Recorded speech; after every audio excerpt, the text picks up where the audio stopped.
Hi అండి, welcome back to our channel. ఈరోజు మన వీడియోలో హెల్తీగా రైస్ రెసిపీ ఎలా చేసుకోవాలో చూద్దాం. హెల్తీ అని ఎందుకన్నానంటే ఈ రైస్ కనుక వారానికి ఒకసారి తిన్నారంటే హెల్త్కి చాలా మంచిదండి. జుట్టు బాగా పెరుగుతుంది, ఐరన్ కంటెంట్ కూడా ఉంటుంది. పిల్లలు కరివేపాకు తినరు కాబట్టి ఇలా కరివేపాకు పొడి వేసి రైస్ చేశారంటే హెల్త్కి చాలా మంచిది. లేట్ చేయకుండా వీడియోలోకి వెళ్ళిపోదామా. ముందుగా దీనికోసం 1 కప్పు బాయిల్ చేసుకున్న రైస్ని తీసుకున్నాను. రైస్ అనేది ఇలా పొడి పొడిలాడుతూ ఉంటే బాగుంటుందండి. స్టవ్ వెలిగించి ప్యాన్ పెట్టుకొని 2 టేబుల్ స్పూన్ ఆయిల్ వేసుకోవాలి. 2 టేబుల్ స్పూన్ కందిపప్పు, 2 టేబుల్ స్పూన్ శనగపప్పు, 1 టేబుల్ స్పూన్ ధనియాలు, 1 టేబుల్ స్పూన్ మినప్పప్పు, 1 టేబుల్ స్పూన్ జీలకర్ర, 1/2 టేబుల్ స్పూన్ మిరియాలు, 4 కానీ 5 కానీ ఎండుమిర్చి వేసుకొని వీటిని దోరగా ఫ్రై చేసుకోవాలి.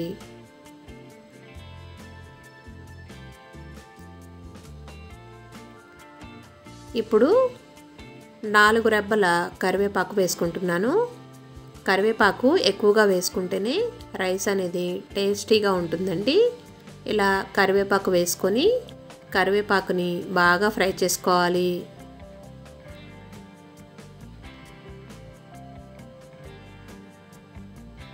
ఒక 2 నిమిషాలు ఇలా ఫ్రై చేసుకున్న తర్వాత చిన్న నిమ్మకాయ సైజ్ అంతా చింతపండు యాడ్ చేసుకుంటున్నాను. ఇది వేసుకొని 1 నిమిషం పాటు ఫ్రై చేసుకొని స్టవ్ ఆఫ్ చేసేసుకోవాలండి. వీటిని పూర్తిగా చల్లారనివ్వాలి.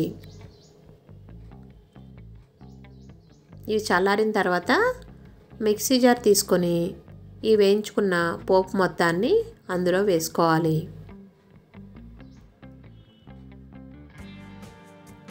ఇలా వేసుకొని దీంట్లో 1/2 టేబుల్ స్పూన్ కళ్ళుప్పు యాడ్ చేసుకుంటున్నాను.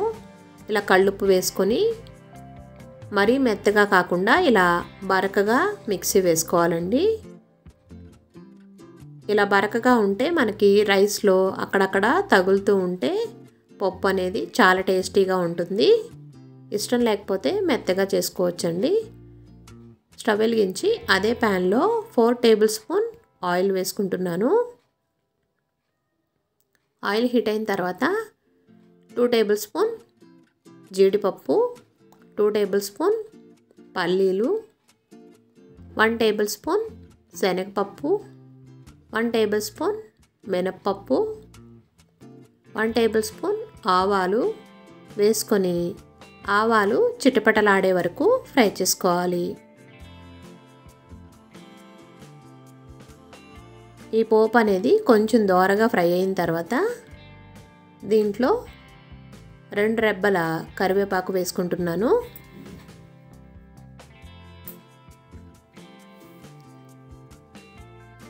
ఇలా కరివేపాకు వేసుకొని బాగా ఫ్రై చేసుకోవాలండి.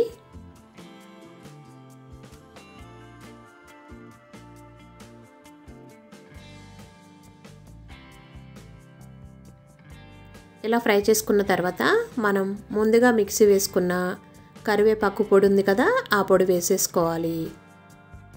రైస్కి సరిపడా పొడిని వేసుకోవాలండి.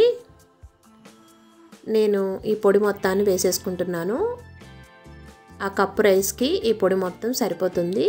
ఇలా పొడి వేసుకొని 1 నిమిషం పాటు ఆయిల్లో ఫ్రై చేసుకోవాలి. ఇలా ఫ్రై చేసుకొని బాయిల్ చేసుకున్న రైస్ని యాడ్ చేసుకుంటున్నాను. ఇలా రైస్ వేసేసుకొని ఈ రైస్కి ఈ పొడి మొత్తం బాగా కలిసేటట్టు కలుపుకోవాలండి. స్టవ్ని లో ఫ్లేమ్లో పెట్టుకొని ఈ రైస్ని ఇలా కలుపుకుందాం.